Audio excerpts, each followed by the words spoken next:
Bonjour, je m'appelle Flavie Strapazon, je suis chargée de recherche CNRS. J'ai effectué un doctorat en France, à Grenoble, dans le laboratoire dirigé par le professeur Rémi Sadoul. Donc, durant cette période, j'ai étudié les mécanismes moléculaires à la base de la mort des neurones granulaires du cervelet. Donc, je me suis spécialisée dans le domaine de la neurodégénérescence. Et puis, en fin de doctorat, j'ai découvert le domaine de l'autophagie, un domaine qui était vraiment en plein essor à cette époque en 2008. Donc, j'ai saisi l'opportunité pour rejoindre un laboratoire et en particulier le laboratoire du professeur Francesco Cecconi, expert mondial dans le domaine de l'autophagie, ce qui m'a permis de contribuer à différentes recherches afin de mieux comprendre comment était régulé ce processus. En 2018, j'ai évolué en tant que chef d'équipe, toujours à Rome, à la Fondation Santa Lucia. Et puis depuis 2022, je suis de retour en France en tant que chargée de recherche au CNRS, tout d'abord au sein du laboratoire dirigé par Julien Courchet, et puis tout récemment, depuis 2025, je suis chef d'équipe ici à l'Institut Neuromyogène dans le laboratoire PGNM, donc pour pathophysiologie génétique du neurone et du muscle.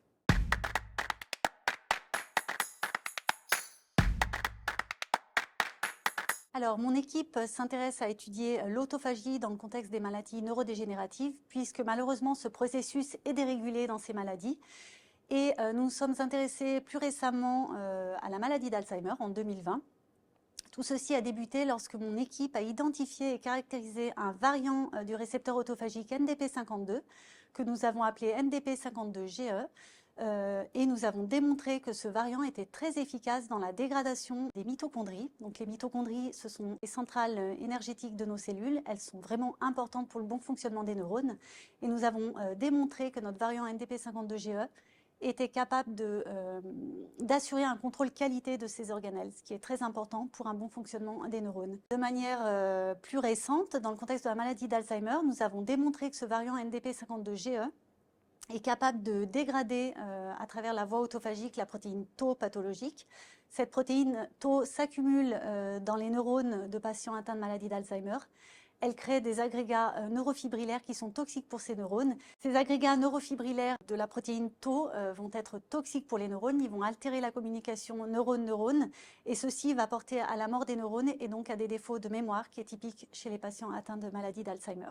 Plus récemment, nous avons démontré que ce variant NDP52GE, d'un point de vue génétique, résulte être un facteur de protection pour la maladie d'Alzheimer. Alors, ce qu'il faut savoir, c'est que la maladie d'Alzheimer, la pathogénèse ne se limite pas aux neurones, mais également à d'autres cellules du cerveau, en particulier les cellules immunitaires cérébrales, telles que les cellules gliales. Et il a été démontré que l'accumulation de la protéine Tau pathologique peut activer ces cellules gliales, donc la microglie et les astrocytes, qui vont en retour produire des cytokines pro-inflammatoires qui vont participer à la neuroinflammation. Et malheureusement, la neuroinflammation favorise la neurodégénérescence.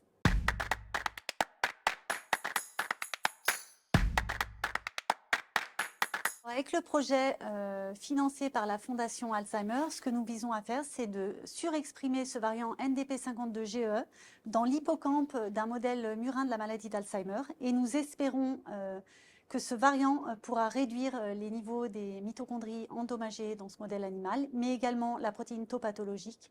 Et en retour, nous espérons obtenir un effet bénéfique sur la neuroinflammation et par conséquent un effet bénéfique sur les fonctions cognitives des animaux et donc une amélioration de leur mémoire.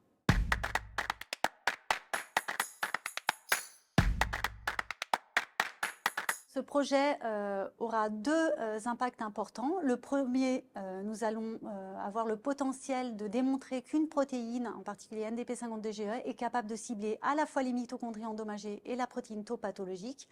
Et donc, nous allons peut-être être capables de venir interférer le cercle vicieux qu'il existe entre ces mitochondries endommagées, la protéine Tau et la neuroinflammation. Et puis, d'un point de vue clinique, ce projet pourrait vraiment avoir des effets importants, puisqu'il faut savoir que le variant NDP52GE existe naturellement chez l'homme. Et il faut également savoir que les projecteurs dans le domaine de la maladie d'Alzheimer sont vraiment braqués sur l'identification de facteurs à risque de la maladie ou bien sur la découverte de biomarqueurs pour le diagnostic précoce de la maladie. En revanche, peu d'attention est portée aux facteurs de protection, comme NDP52GE, qui pourraient vraiment venir contrebalancer ces facteurs à risque.